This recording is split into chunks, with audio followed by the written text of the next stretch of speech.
Hello friends, আজকে কোনো গাছের কোনো ভিডিও নয়। আজকে সম্পূর্ণ অন্যরকম একটি ভিডিও নিয়ে এসেছি। স্ক্রিনে তোমরা যাকে দেখতে পাচ্ছ সে আমার প্রিয় বান্ধবী। তারই বিয়ে ১৫ই ডিসেম্বর। সেই উপলক্ষে ও আমাকে ফেসিয়াল করিয়ে দিচ্ছে।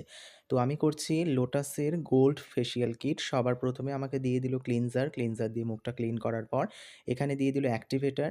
সেই অ্যাক্টিভেটর দিয়ে ভালোভাবে মাসাজ করে একটু স্কিনটাকে নারিশমেন্ট করে নেওয়া হলো, যাতে খুব ভালোভাবে ফেসিয়ালটা হয় এবং গ্লোটা যাতে খুব সুন্দরভাবে হয়ে যায়। তার পরবর্তীকালে এইটা খুব সুন্দর ওটা দিয়ে করার পর হাত দিয়ে করলো। তারপর দিয়ে দিচ্ছে এখানে মাসাজ ক্রিম লোটাসের। সেই মাসাজ ক্রিমটা দিয়ে খুব সুন্দরভাবে মাসাজ কিন্তু ও করিয়ে দিচ্ছে। তোমরা স্ক্রিনে দেখতে পাচ্ছ। খুব সুন্দর, কিন্তু এটার ব্লাড সার্কুলেশনগুলো খুব ভালো হয় এতে। তো এটা তারপর করার পর ও ভালো করে একটা ভেজা টাওয়াল দিয়ে মুখটা মুছে নিয়েছে। লাস্ট স্টেপ ৪ নম্বর স্টেপ হচ্ছে গিয়ে রেডিয়েন্ট গোল্ডের মাস্ক। এই মাস্কটা এপ্লাই করে মোটামুটি ২০ থেকে ২৫ মিনিট রাখার পর ভালো করে ধোয়ার পর লাস্টে আমার মুখটা তোমরা দেখতে পাচ্ছ